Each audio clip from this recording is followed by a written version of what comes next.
Welcome to the PRFFP, the podcast showcasing the films and directors of the Party Room Film Festival. This week's guest directed Le Piège, Life is Not Meaningless, and Death by Friendship. Please welcome Mitchell Judy.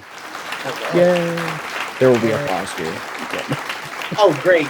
Yeah. Sound bumping it up.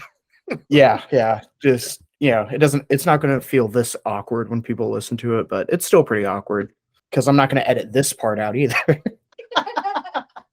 This year, the council, they kind of slacked on both the matchups and the categories that we were given. What was your first reaction to getting to choose your own category? I was really, really excited at first. And then I realized I didn't have anything to rein me in. In the first year when we were given silent film, I'm like, okay, I have a definite track for an idea. I'm like, I know it's got to be a silent film. I have an idea in my head of what kind of silent film I want to make. This year, it was kind of it was a blank canvas in a sense, minus our requirements, but those are kind of blank canvases anyway. So I was so excited, and my gosh, 5 or 6 ideas later, I'm like, man, I don't know. I went through so many ideas in the common denominator with everything that I was doing, because everything was so wide open for me, was everything kept getting too big. I had all these ideas and everything just kept getting out of my reach and out of my grasp with the time that I had. And I'm just kind of like, okay, I got to come up with something different because this is too much. It started off really great, but for me, it got kind of out of hand really fast. Yeah, whenever the world is your oyster, it's kind of hard to figure out a direction to go to. Well, yeah, and I had come up with so many ideas for this year because I was so determined to not have a repeat of the previous year, where just everything fell apart. I'm like, I'm going to have one idea and I am going to stick to it. And again, everything just kept getting so big that I just sat there. I'm like, I have to rein this in. I have to do something. I'll have to tell you about some of these ideas, because I loved every idea I came up with, but again, I am so ambitious that I'm just kind of like, okay, this is out of my reach, and if I don't make it like this idea now, it's just not going to compare, and I'm not going to be happy with it. Do you want to be able to do it justice? Yeah, because I'm like, this idea, it's kind of like with Life is Meaningless, the film that never was. I don't want to make this because it will never live up to this idea that I had. Tell me a little bit about talking with Matt Stice. How did y'all end up settling on Best Fourth Wall Break as y'all's category? I came up with an idea very, very soon after the previous year's film festival. And I'm like, I want to be big. I want to be bombastic. I want to be cinematic. I want this to be the biggest budget, high quality blockbuster that this film festival's ever seen. And I was determined I was gonna make a Batman film, and which hold on, I will have to do this because I have the poster for my Batman film. I made the poster and I was so excited about it. I was so ready. I knew what Zach was gonna do. I knew what Sam was gonna do. I knew what everybody was gonna do. It was great. And it was through that I learned that Matt Stice was also making a Batman film. And at first I was on board with the dueling Batmans idea, but yeah, why not? Come on. Well, again, that would have been an awesome category. It got so big that I canned it, and also I'm like, I don't know if I want to necessarily go up against Matt Stice at the same thing, because I'm like, I think he'll obviously do it better. But I found out through Sam what it was. So when Matt Stice and I started talking about categories, the first suggestion that Matt Stice threw out, and this is just, it's funny because I kind of rolled my eyes. I'm like, are you serious? First thing he threw out was best costuming. And I'm like, oh, give me a break. Yeah, with his $500 costumes that he already, $500 in props and costumes and everything. Like, oh, what if we do best costuming? I'm like, oh, whatever. And then I threw out a couple of different ideas. the idea I was really kind of keen on, because I felt like he and I could really have fun with it. It wasn't best cinematography, it was craziest film shots. So like absolute craziest shots that we could imagine. Like I sat there, I'm like, I imagine like putting the camera on a suction cup on the end of a fishing line and spinning it around, or doing something like just the craziest things you could think of with a camera, with a phone. I thought he was going to go for that, but then he was kind of like, I don't know. He's still leaning on his best costume idea. I think I also threw out best fourth wall break, because I'm like, I think we could have fun with that. So I think we just kind of mutually are like, I like that one. I'm okay with that one. Let's do that. Tell me a little bit about, oh, geez. I'm hearing myself. Sorry. Oh, you're good. Give me just 1 second to figure this out, because this is awful. Ladies and gentlemen, I don't know if you can hear me, if this is still recording my voice, but I'd like to commentate on what I'm seeing. Jacob is staring intently at his computer. He is very unsure. I cannot hear him anymore, but he is mouthing, what is going on? What is happening? Check. Why am I hearing my own voice? His audio just came back, but he's having issues where he can hear himself talking back to himself. So Mitchell, shut up. This is a fascinating update in Jacob's audio production skills, which we know have been the target of Aaron Winiarowski for quite a while. Shut up. Hello? Why am I hearing myself? This is new to me. I hope this is in the episode. This would be beautiful. It probably will now. Thanks a lot. Can I call you back real quick? Ladies and gentlemen, we are going to put this interview on pause because Mitchell, Jacob shut up.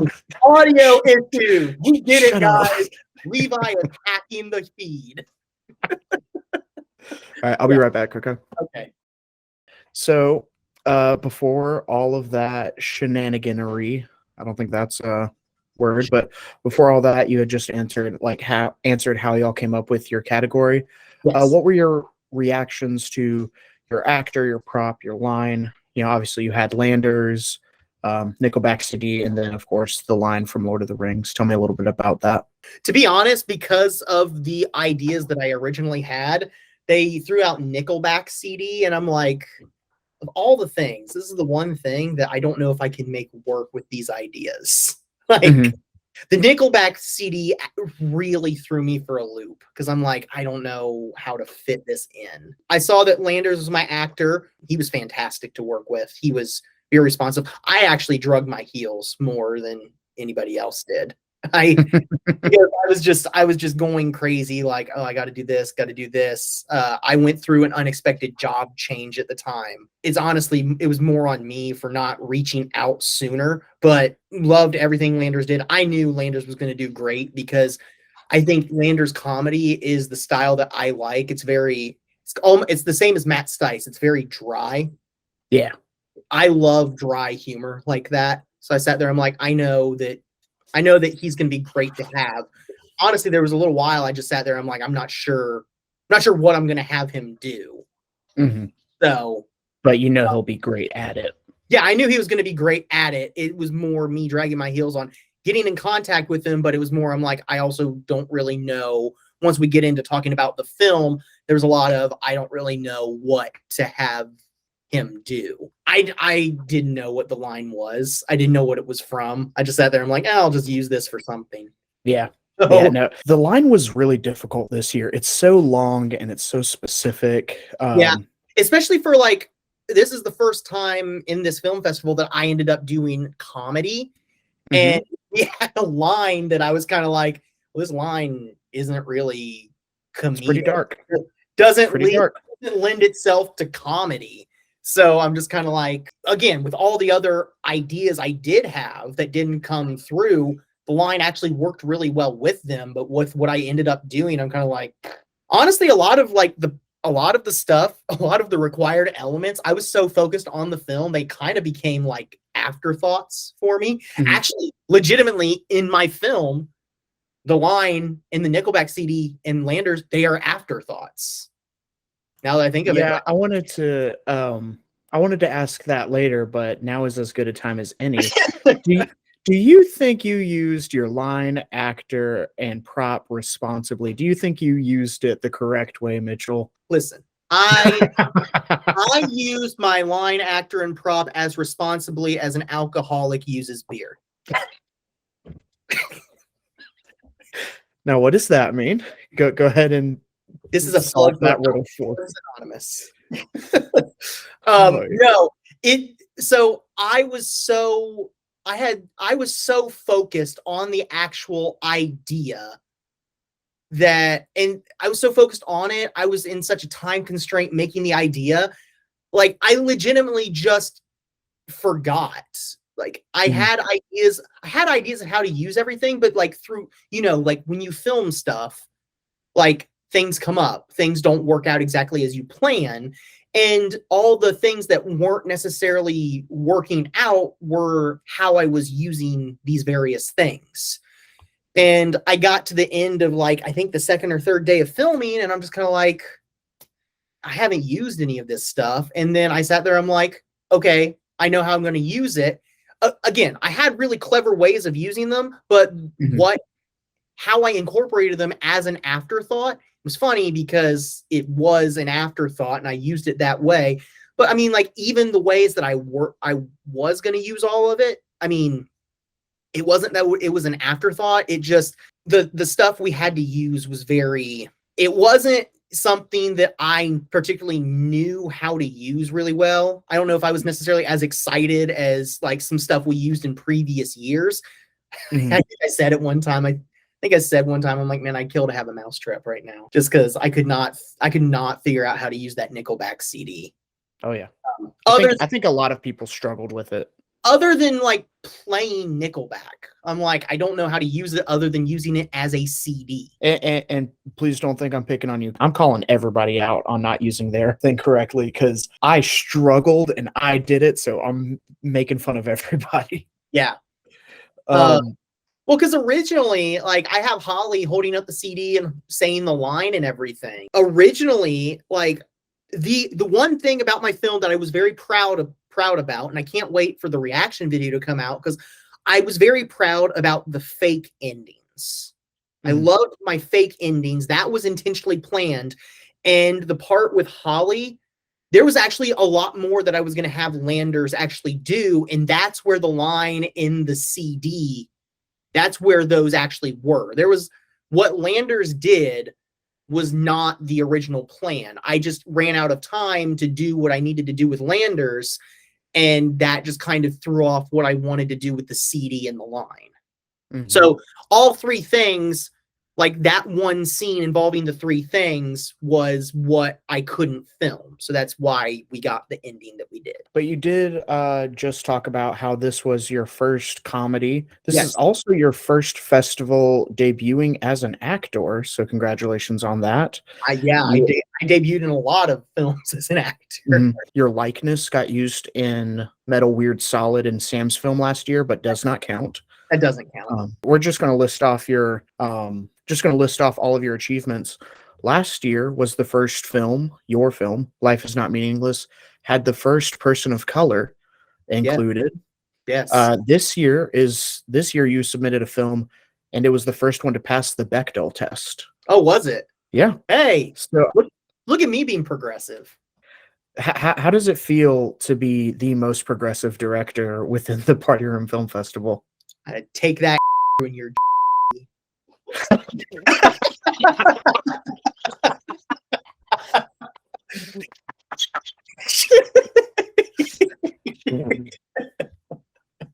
oh, I'm so lightheaded. Oh no. Excuse me as I okay, I have to bleep a lot. We're bleeping that. Nope. Why? That was comedic gold. You cannot. Very good. I didn't actually realize that, but yeah, Yeah, you're the first one, and debut as an actor. You have your own rule. That is Party Room Film Festival legend. Like, you are just making waves. And also, I realized this at the festival this last year. I'm also the only filmmaker to not have ever won an award. Is that true? Yes, every single person, even one of the ones that have been like the written in ones, like the kind of like made up awards. I have not received a single award. Oh no! For 3 years. It's all right. That's the price of being progressive. I'm too progressive for the crowd. Well, I mean, let's go through the years. I mean, year one, I was up against Josiah. Yeah, there was that. Well, I think you lost that year because of what became known as the Mitchell-Judy rule. Maybe. I'm not sure. Yeah. Year two, who were you going up against? Matt Stice. No. Who did I go up against last year? Oh, you went up against me. I'm sorry. Oh, well, again, last year, if we were going by like year one standards, I sat there and like, okay, I'm going up against Jacob. I'm like, I got this. Oh yeah, I got it in the bag. Like he's gonna come out with another belly flop movie. Yeah. Like, no, I try-harded last year. Then I was sitting there, like my film played after yours, and we watched yours, and I just sat there and like, all right, well, this is my shot. But I mean, like that's extending circumstances. And then, I mean, this year you just went up against the guy who won the entire festival. So technically we all lost to him. And now this year, remember, I did call Matt Stice out this year. Mm-hmm. So, and I was very confident when I called him out, but that whole like blank canvas thing, it really bit me. Let me say that I think making a comedy, I think that is a step in the right direction. It is a step in the right. I will say this. It was my first time making a comedy, and after doing it, I'm kind of like,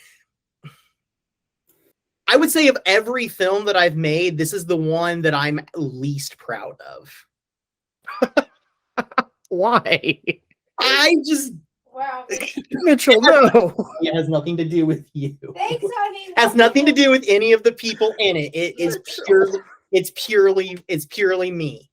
Like, okay, go on. I think when I was making this, I just don't think my heart was in it. Like, no. This movie was kind of, for me, it was kind of like... Did you feel like you sold out by making a comedy? In a way, yes. This movie was kind of... I felt like J.J. Abrams making Rise of Skywalker. I kind of just... I'm doing this because I kind of have to do it. I have to course correct myself. Let's get into the actual film itself. Okay. Tell me a little bit about the inspiration for this film.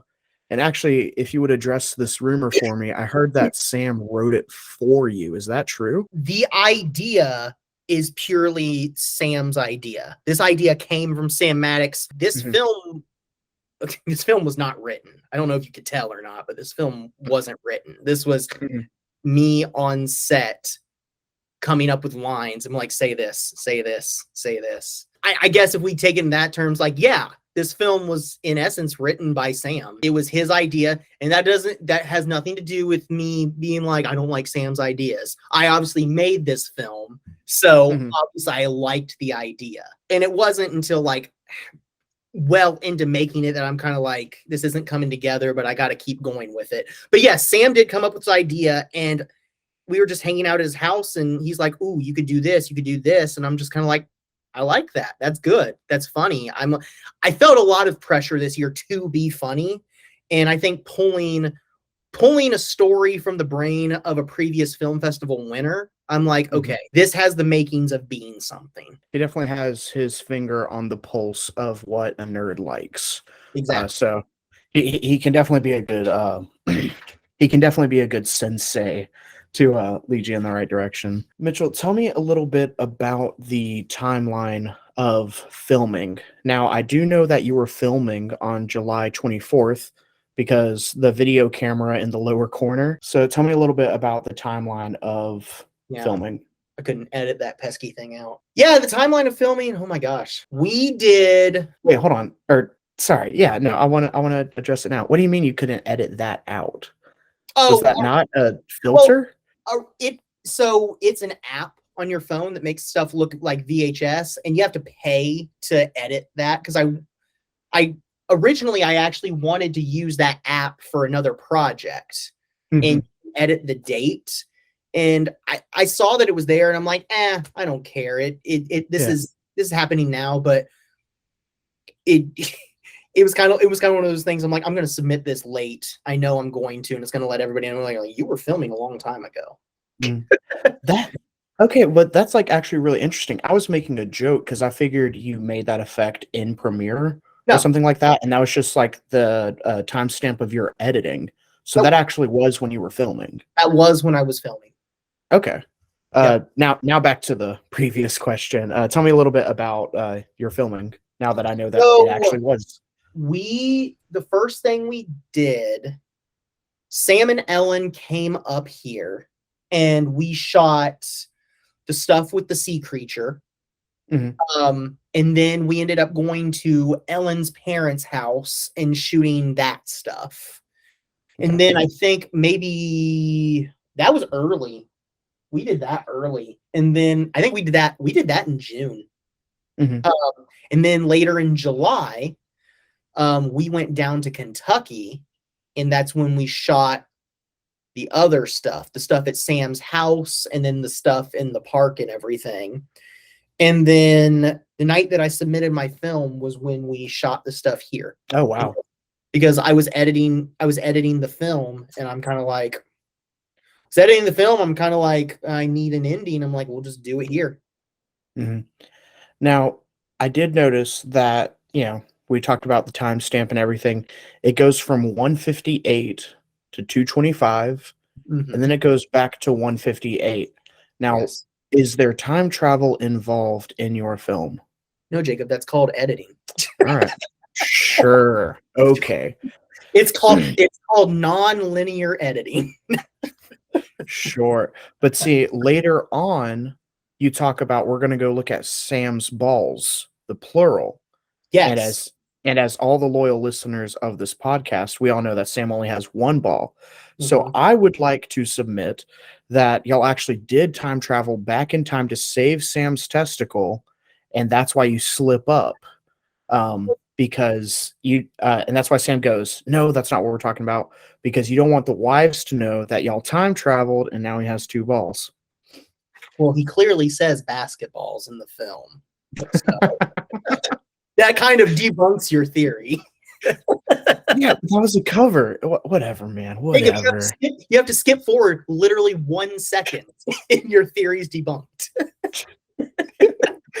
Look, man, I'm trying to make this cinematic universe happen. It's very difficult.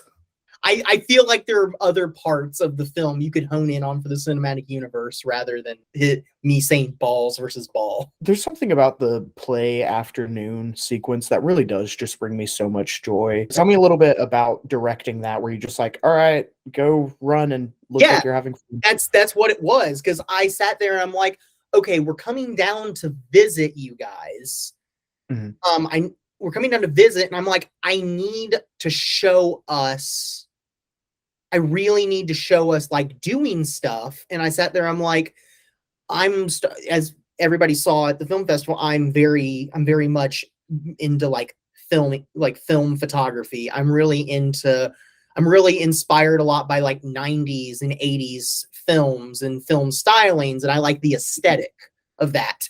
And I sat there, I'm like, ooh, I would really love to have something in my film. Again, I found that camera app that I really liked, that I thought was like the best approximation of a old dad VHS cam. Originally, I was actually going to shoot that entire sequence on like one of those old handy cams, because I have one in the closet here, and I still have like fresh tape and everything for it.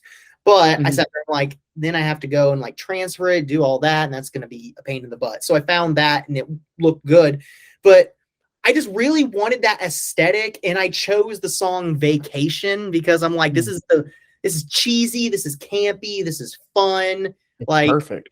I just told everybody, I'm like, really just have fun. Just have fun. Sam got some mad looks from Ellen because he went down and splashed her with water. I don't know if he intended to splash her as much as he did, but he did. And I got that whole thing. I got the really corny shots of like the big birds flying, because I'm sitting there, I'm like, I want this to be like the most like cheesy dad like vacation family video that you can get. Yeah, you definitely accomplish your goal with that because, like, it just, I don't know. I find myself smiling every time I'm watching it because I'm like, what? This is so, what? Like, I don't know. It really, you really do capture that, like, old VHS family vacation. That's part of the film that I do really. You know, obviously we get to that and then we get to the crux of the film. Yes. Are these actual opinions on Taylor Swift? I do not think Ellen's opinion on Taylor Swift is as harsh as it was portrayed in the movie, but if I am correct, I do believe Ellen is not a fan of Taylor Swift. Mm. Holly is a super fan of Taylor Swift. We have tickets for the Taylor Swift. I was about to say, y'all got tickets, didn't you? Yeah, we did. We're going to Pittsburgh. Yeah. Wow. Yeah. That's going to be a good concert. We're one of the few out of the 14 million that got tickets. I don't think Ellen holds that much animosity towards it, but I needed Ellen to be a villain. Mm-hmm. I needed Ellen to be a villain. I like it when Ellen is not Ellenish. I love seeing Ellen's side. Yeah. She is amazing. Holly, can you do me a favor and cover your ears real quick? Yes. All right, Mitchell, who do you think would win in an actual fight between Holly and Ellen? Like a no holds barred, tables, ladders, chairs, Hell in a Cell match. Who wins? Jacob, I filmed that scene, and I don't know if I have hope for either of them. I think Ellen and Holly fighting is a 60-minute Iron Man match that goes to no falls. I like that. That is the safest answer you could do. All right. That has nothing to do with being safe. That is my yes. That is my genuine, honest opinion. If you could see the outtakes of them fighting, you would feel the same way. That does go without saying, because Ellen's corpse is always smiling. Yeah. Like, I think the reason she was smiling is because when she was laying out there in the grass, it was like 98 degrees. It was hot. oh, jeez. She was, and the whole time I sat there, I'm like, okay, let me just do one more shot. And she's like, I'm sweating. It's so hot. But it's like she's supposed to be lying there dead, and there's just this smirk on her face. There's no blood, no stab wound. How did she die? How did she die? Yeah, how did she die? Holly kills her. Yeah, but like, what method? Because there's no blood, there's no like knife, there's no, do you have a answer for that? It's ambiguous. It's intentionally ambiguous. Unless you can find some justification to put it into the cinematic universe. There we go. That's the part you should hone in on. Like this is why she really died. There we go. All right, I have a little thumbtack to put into the board. Like I've got to. We talked a little bit about the basketballs line earlier. Yes. Who is your camera person for that shot? That is Holly. So is that Holly's laugh as you're walking out? Sorry, we couldn't shoot that without me laughing. Yeah. When I was editing, Holly specifically pointed out that she laughed in it, and I'm like, nah, I'm just gonna leave that in. I think it adds to it. I mean, like I think it's a cue for everybody to laugh. Which actually, I think it says a lot. During the festival, I actually don't think that did get a laugh because I think people were laughing about something else. Mm-hmm. Yeah, no, we were still reeling we were laughing with her at the line that was just said. That's one of the things I'm like, I intentionally put that line in there because I'm like, okay, here's a good laugh. And I'm like, this didn't get a laugh. I think part of the reason that I laugh at it is because you, as her husband, chose to leave it in. Like just as like a little Easter egg, like a little love note to her. And I just really appreciate that. I think it's really cute. Now, on the opposite of cute, let's talk about the foreskins.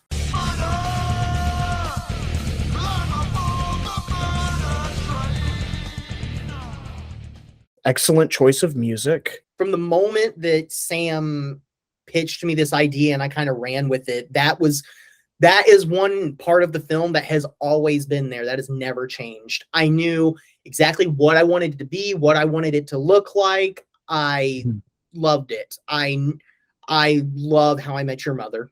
I love it. And I knew, I'm like, Holly and Ellen are going to fight, and this is what it's going to look like. It's going to be no other way. Well, you definitely recreate the How I Met Your Mother effect very well.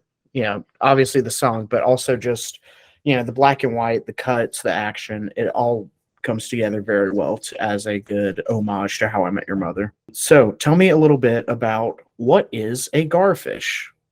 What is a garfish? So the story of the garfish goes back to our Asbury days when we were in men's glee club. We were on a trip. We were on tour, and we were singing in Chattanooga, Tennessee. And we were staying at a host house that was this giant multi-million dollar mansion that was right on the river. And when we were driving there, the lady driving us, she's like, "Oh, you need to be careful because there are garfish in the lake." And she made this joke like, "You don't want the garfish to come up out of the lake and get you." And a lot of people didn't know what a garfish was, and we looked it up, and I'm like, that's terrifying. Garfish, it's a very like long, skinny fish with this like really long, it's almost like a bird beak with really sharp teeth. Really in the film, it's more of a sea monster. I just put in, we could have the garfish kill them as like a little, it's like, it's an inside joke. It's something that only Sam and I would know what it is. But when I was coming up with film ideas, I found that sea monster outfit very, very early because I knew I wanted outfits. I wanted costumes. And I had an entire other idea using that. And when I started switching ideas, I'm like, I have no clue. Like, I'm not going to be able to use this. I'm not going to get this. And I'm like, well, that was a fun idea. And then I sat there and I was thinking, I'm like, I can use it in this film because I can fit it in. It'll just be completely random, completely crazy. And I was just so happy that I got to use it. And I had like a poignant line to like tie it in and make it, well, make sense as much as it could. Who is the garfish? Who's playing that? That is Sam. Crawl on his knees in the water and in the sand and get really hot. It was also like in the 90s that day. Both of your actresses really seem to smile in the face of danger. Yes. No comments on that. You're just going to move on. That's one of those moments where the film process kind of starts to tear the film apart for me, because you come up with these ideas like I just want this to be like gruesome and crazy, and then you get there and it's just so ridiculous filming that like you can't not laugh. Sam is sitting there effectively like bear hugging them and dragging them to the ground, and they're just cracking up the whole time. So it's just one of those things that it changes the tone, and it's just kind of like you can't get away from it. You have to use what's best. And also, I believe, I don't know if it was visible in the final product, but we shot those sequences a lot because Sam, it's not a full outfit. It is a top, and he's wearing swim trunks.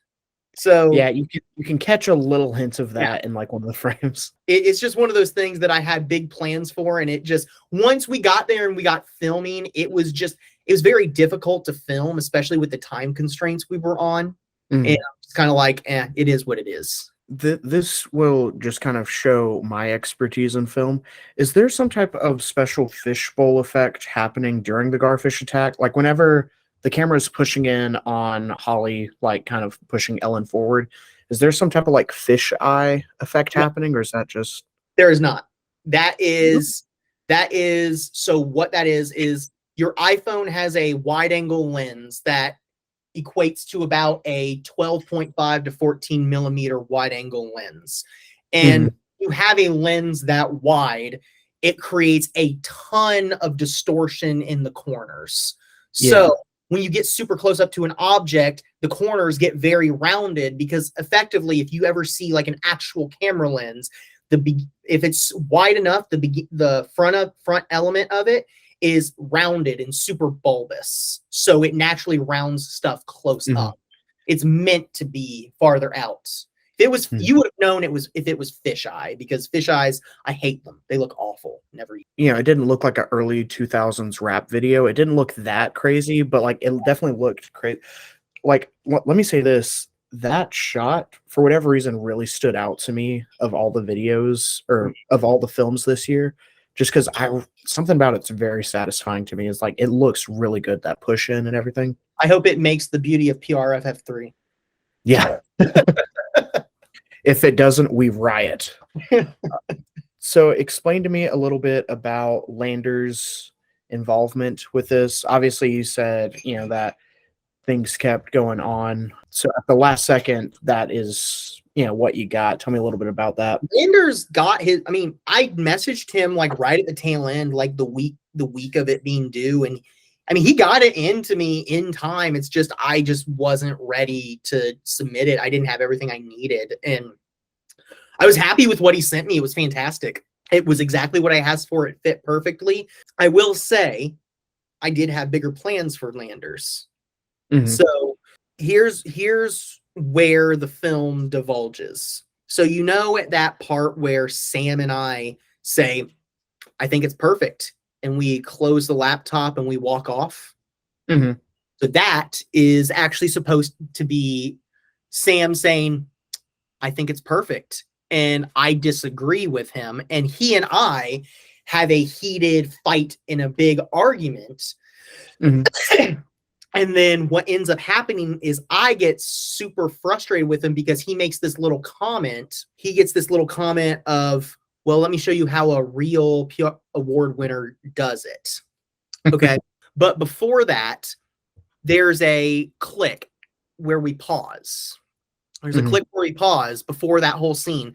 So what was actually supposed to happen is when it clicks, it was actually supposed to pull out, and it was Landers Mhm. editing the video of me and Sam editing the video of Holly and Ellen. I was trying to do an Inception thing. So it's Yeah.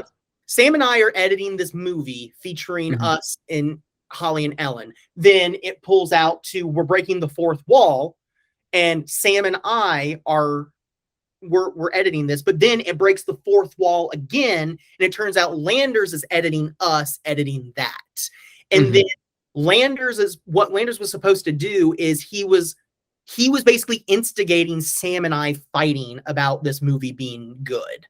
And Mhm. what ends up happening is Landers, he goes and he says the line and he's like, watch a real master work. And then I go and I actually kill Sam with the Nickelback CD.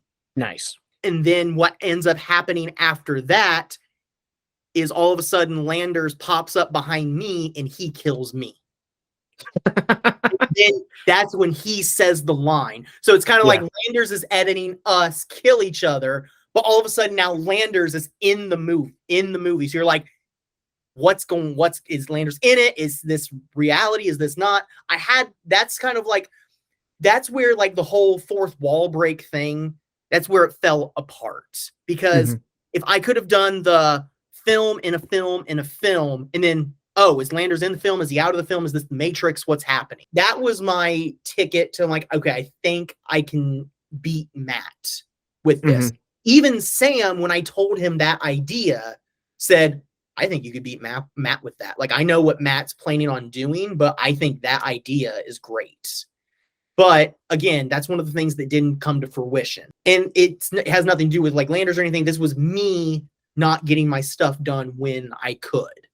Mhm. So Landers' involvement is what it was because of me dragging my feet. So the plan was to break 16 walls instead of just 4. That way you could say that you did your job 4 times better than Matt. Exactly. Yeah. That definitely sounds like that sounds like an amazing film, but I definitely don't think you should turn your nose up at what you created either. I think you did amazing, and It's funny. you shouldn't disdain this film or detest this film. So after my film played, it was funny because I was not that happy with the film, but I sat there, I'm like, Mhm. man, I've never gotten this much praise for a film. Yeah. Like a film in this festival, I'm like, I've never gotten this much praise before for a film, but it was funny because I was just kind of like, I'm not really about this. This isn't, let me put it like this. I was very proud of the first 2 films that I made, and I had bigger aspirations for this past year.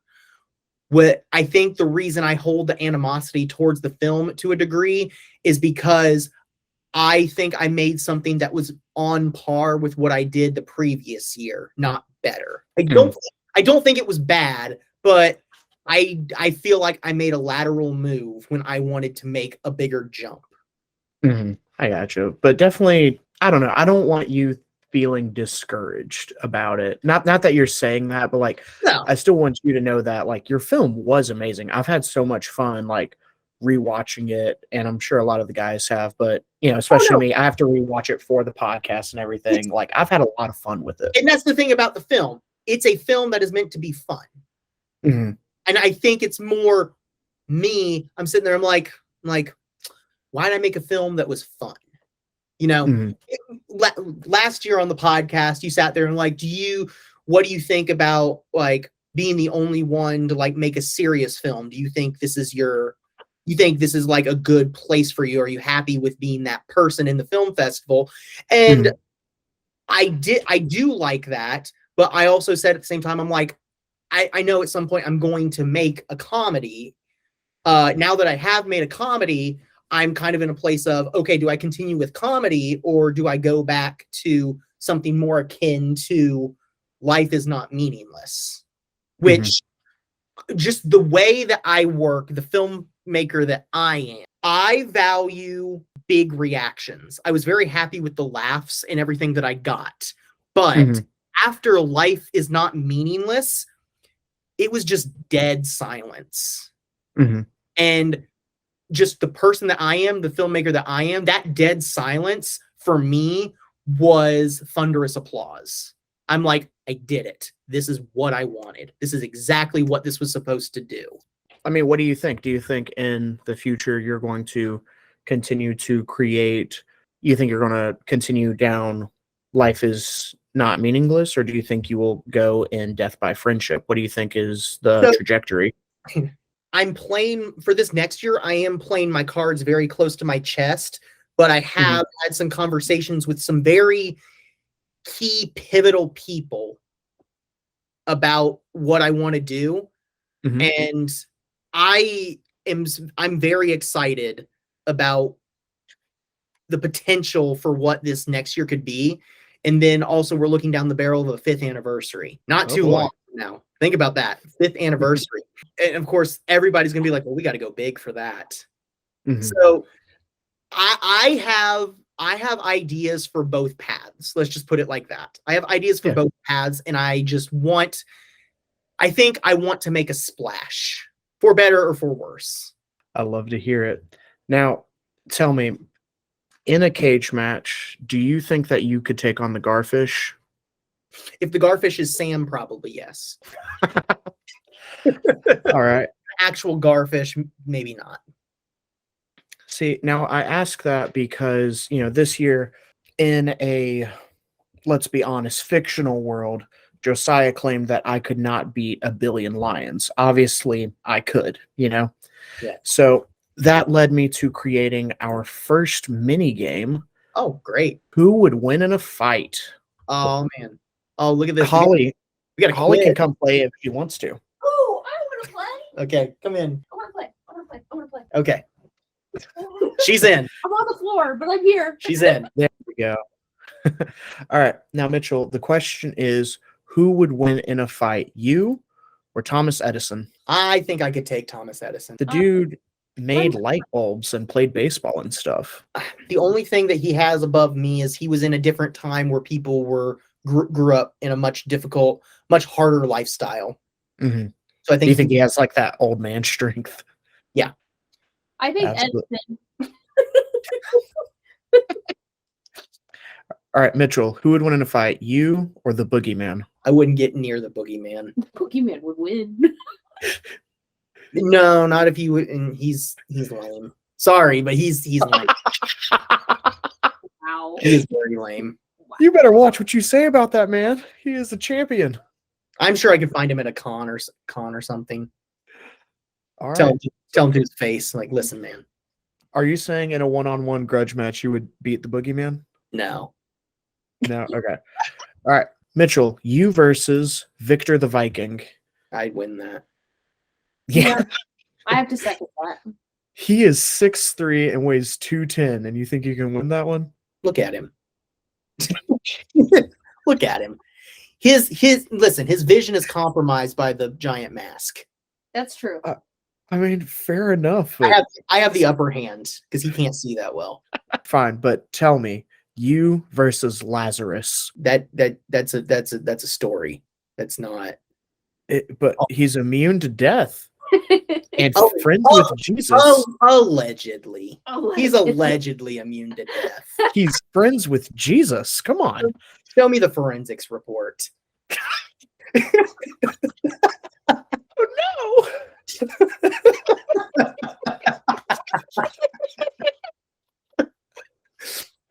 So you say you can beat Lazarus? Yeah, I have to see him first. All right. You versus Donald Duck. Donald Duck. Donald Duck has me. He's got some anger issues. He has weapons. You versus Jack Black. Ooh. I would not fight Jack Black because I respect him too much and I enjoy everything he's done too much. I would just bow to him. So you're saying he wins He wins just because I'd surrender and just want to become friends with him. because you forfeit. I mean, fair enough. Yeah, I love Jack Black. You versus Graveler.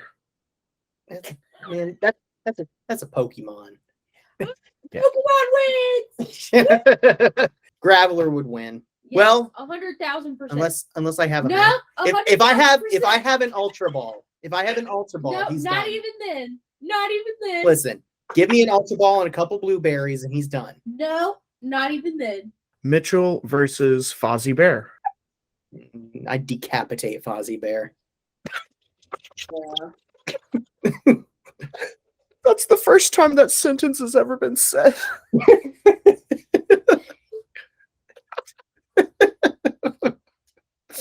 I don't know why that brought me so much joy.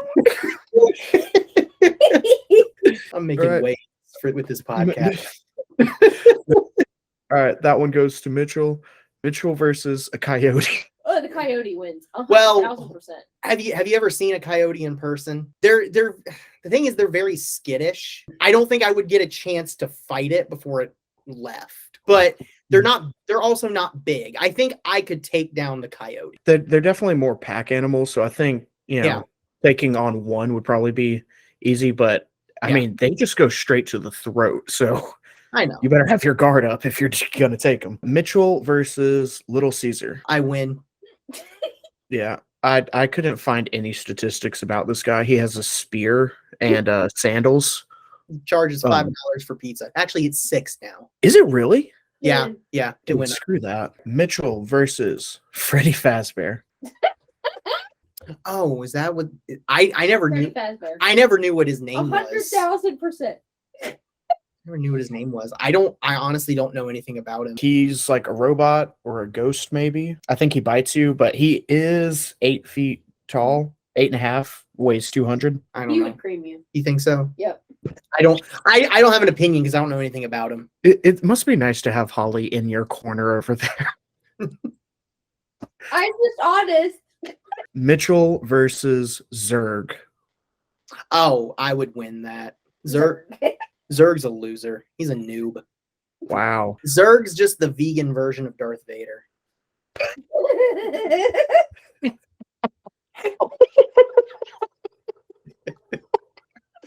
Who would win in a fight between you and Paw Grape?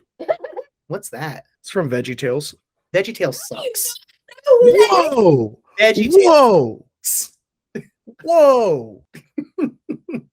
We're about to find out who wins in a fight between you and me, man. Settle down. Listen, I'll squish that old raisin. I'm offended. Wow. Tails. Oh my god. You versus Cosmo from Fairly Odd Parents. Cosmo wins. Yeah. I love cosplay. Mitchell, who would win in a fight between you and Zack Snyder? I mean, wait, hold on. Friends with, did he make Spartacus? Well, he made 300. Isn't that what Spartacus is in? No. Oh, well. That's a different. No. Spartacus is a different show. I think All right, well, whoever the gladiator is in 300, or wait, no, gladiator's probably in gladiator. the gladiator in 300 is well, he's not a gladiator, he's a king. Leonidas is played by Gerard Butler. The gladiator in Gladiator is Russell Crowe. There we go. Either way, he's friends with 300 people. even though his movies kind of, some of them are in it. Oh, I'm sorry. You said Zack Snyder wins? Yeah, he's hit and miss. I gotcha. All right, well, that is all of the ones I have for the game. Thank you for playing. And Jacob, I'm afraid of the reception of this podcast. You should be. That's what you get for being a contrarian. I mean, that's Man, what happened. I'm gonna get canceled by the council. It's got to take a lot to get canceled in the Party Room Film Festival, but you might just do it. Tell me a little bit about your voting criteria. Like, what boxes need to be checked in order to earn a Mitchell Judy vote? I just wanted to be fun. I wanted to be good. I definitely don't care as much about the laughs. I like stuff that I just think's really fun, really good, really enjoyable. It's very simple. It's just kind of like, I like that. I really enjoyed that. I'm going to vote for it. I don't have like a really deep criteria. It's kind of like all my favorite movies. It's kind of like, I grew up with it. I love it. It's really fun. I don't look at like very detailed things. Who do you want to act for? And along with that, what character do you want to play? I want to act for Andrew King. He really dove into the pretentiousness in this film. And he always acts in his own films. And I just think the dichotomy of me and Andrew in a film would just create great cinema. I'll agree with that. Absolutely. I would love to be in Andrews. And you might have just answered the next question. Last year, obviously, I sparked rivalries with this podcast. This year, I want to spark friendship. Yes. So if you could have a tag team partner, who would you choose? Now, I'm going to make the caveat, it cannot be Sam Maddox because y'all work together on everything. Yeah, we do. I think I would like to most work with Zach Adam. What's that? Okay. I want to work with Zach Adam because in all the things I've heard as far as like what they talk about, how their meetings go in the council, Zach seems like the one who goes for it, goes crazy with ideas, and they have to rein him in. Zach and I are two people who would just go crazy with ideas. And I think we could churn up something ridiculous. Oh, yeah. Yeah, I'd love to see that factory go to work. Just because, I mean, think about it. Zach and me, all the ideas, all the craziness, not much of an anchor. I think we could have fun. I'd love to see it. Mitchell, close your eyes and enter this world with me. Okay, I got this. All right. We're in like a war camp. Great. And like you see me walk up and I have a revolver in my hand. Okay. And I look at you and I say, what justifies being 25 days late? Okay. Quality. Quality control. Quality. All right. But I mean, like, actually, was that you just got caught up editing, or, you said you were making a job switch and everything? So a couple things. We had a wedding that we were planning. And then I was finishing up a couple wedding videos that I had recently shot. I went through an unforeseen job change, which took up a lot of my time. Again, going back to like the blank canvas of it all, having multiple ideas and not really having a way to rein myself into a singular idea. I think all that compiled together is why it actually took me so long. But I would just like to posit, there's nothing wrong with going a little over if the end result is great. I like that. I like that answer. I like doubling down on it. Are there any Easter eggs or fun facts, stories from behind the scenes, anything we didn't cover that you want to bring up? Easter eggs about the film? No. Other than at some point, I would love to tell people about all the ideas that I skipped on. But I guess I'll use this to plug a thing I want to talk about with everybody who's listening. So we talked about, oh gosh, what were those accolades you told me at the beginning? I was the first one to have a rule.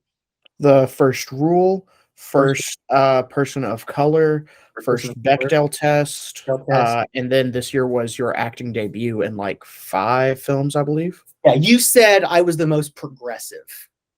Progressive, yes. Yeah, you said I was the most progressive, and I have a lot of accolades in terms of Party Room Film Festival. I mean, I love being the most progressive of the group, for better or for worse. And I am very happy and proud to be the first filmmaker in the entire group to become a father. Really? Yeah. Look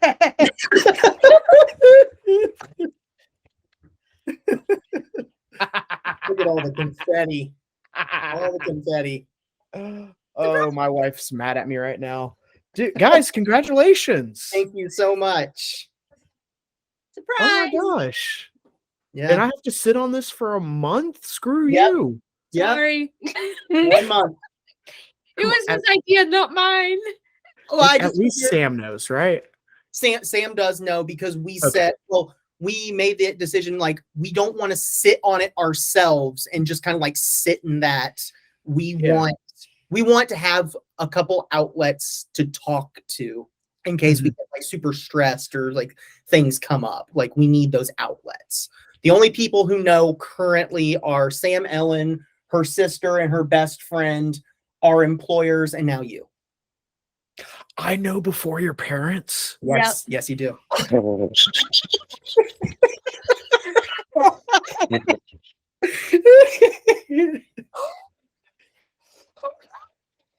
He's freaking out.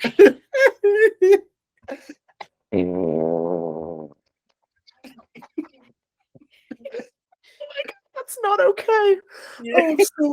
I'm so honored. Well, hold on. There's a reason. Like I want to broadcast it to as many people as possible instead of just writing on there. This is the perfect outlet. It reaches everybody, and also like we're going to post about it like end of January, early February. So it's going to be around the same time we start posting.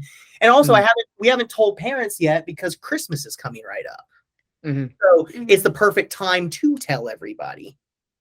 Yeah. But oh my God, that's so funny. You want to know what's kind of sad? What? Not to take away from your moment, but Andrew King has already announced pregnancy like 3 times on the podcast last season. 3 or 4 times. Yeah, I was sitting there like thinking and laughing to myself. I'm like man, Andrew's been announcing his pregnancy like four times, and I'm just like, well, I'm gonna do it for real. Yeah. That's crazy. Guys, congratulations. Thank you so much. excited for y'all. Y'all are going to be amazing. The unfortunate reality about this is our due date is going to be August 7th. Okay. So I will have I think I'll have enough time to film a film for the film festival, but I do not believe I will be at the film festival itself. Okay. As long as you get your film in on time, Mitchell. Come on. I will. But it's screw that. I'm editing it out. Nope. I know. But oh my God, guys, I'm so excited for y'all. Congratulations. We are very excited. And to keep with the spirit and fashion of this, I will tell you a comment that I made to Sam when I told him just a couple days ago. I'm like, I'm so excited because I'm going to get to be the first person to use my child in a film. I'm so excited. And I told Sam, I cannot wait to take my little 1-year-old baby and put it on a pedestal and make it burst into flame and sacrifice it to the devil. I'm so excited for that. Oh, that's gonna get a reaction. That's for sure. Our poor child. I love it because they made everybody in the film festival chat have been like, we're gonna have to split the film festival up into like the beginning part and the after part. So like when people have kids, we're like, okay, kids, go out of the room. I'm sitting there, I'm like, my kid's the one who's gonna be on screen dropping F-bombs. What are you talking about? Oh my god, that'd be amazing. I'm not condoning it, but I'm saying do it. But I'm not saying do it, but I'm saying do it. Oh dear. But yes, that's our big news. We are going to have a baby. Awesome.